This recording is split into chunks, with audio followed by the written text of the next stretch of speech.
One of the most important symbols in the book is Tom's fire escape. A lot of apartments in big cities have fire escapes, and Tom goes out on his to be alone, smoke a cigarette. In this scene, he's taking Jim out to it, but it's the only scene in which he specifically has someone else come with him. In one scene, Laura goes out on the fire escape for a second and stumbles around, which is symbolic of the fact that she is so attached to the Wingfield life and can't escape it. I've been to the movies. All this time at the movies. And there's also the going to the movies that Tom always does. He always tells his mom, he always tells Laura he's going to the movies. Now, as a reader and as a film watcher, we never really know for sure where he's going during this time because he's gone for much longer than the length of the film, but he always comes back a little bit drunk, and he definitely uses the movies as a way to get adventure in his life because the way of life that he has and the way of life that a lot of people have don't allow for any adventure. Oh, and I forgot. It was a stage show.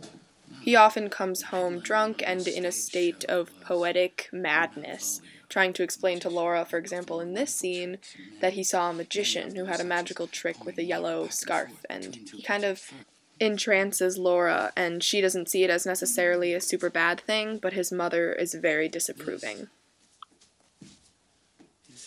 This is another example of Tom escaping the life that he leads and finding a way to get away from it whenever he can.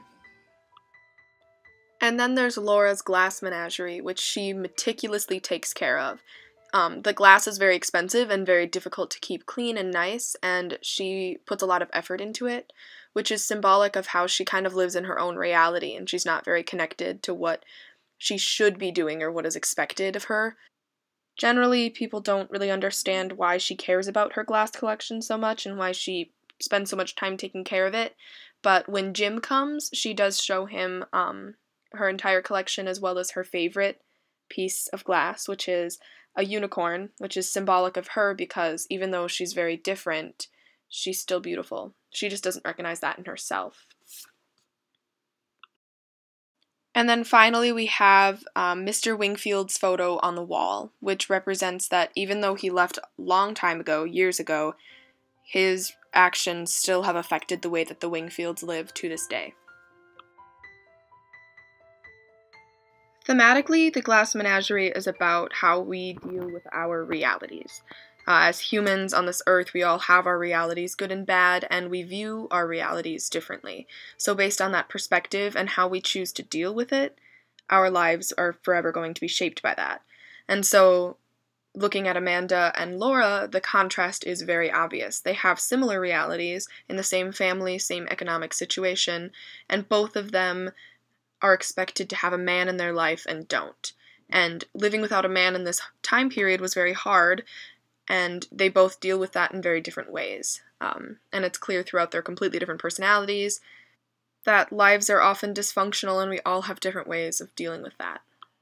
More specifically, part of that reality is social obligation, and different people have their different sort of opinions about how to react to that. And for Amanda, for example, social obligation is everything to her. If she feels like she needs to do something to be socially accepted, socially successful, she'll do it, and she goes above and beyond, and sometimes too much. While Laura and Tom take their social obligation less seriously. Tom takes his social obligation to have a job, to support his family very seriously, because even though he wants to be a poet, an artist, he keeps his job at the warehouse to support his family. But as soon as he doesn't need to, he won't try to fit in. He's his own person, and is very independent in that way. This also ties in well with the theme of freedom and confinement and how we deal with that. So all of the Wingfields feel confined in a way to their life, to their home, to their family. And for Laura, it's her glass collection. For Tom, it's his drinking and going out to the movies. For Amanda, it's living in the past. And for Jim O'Connor, who was very popular in high school, it's trying to prove himself constantly as an adult. These symbols all act as a way for the characters to escape and have their own freedom in their lives. Overall, Tennessee Williams is just an amazing writer, so anything he touches is going to be golden. I would recommend watching the film. I would also recommend reading the play, because there's a lot you don't get just in stage directions and different read between the lines sort of scenarios. I think the the best way to watch it is watching the play, because that's how it's meant to be seen, so it ends up falling together very nicely. But it really depends on the director. But personally, I would say I would rather watch the play than anything else.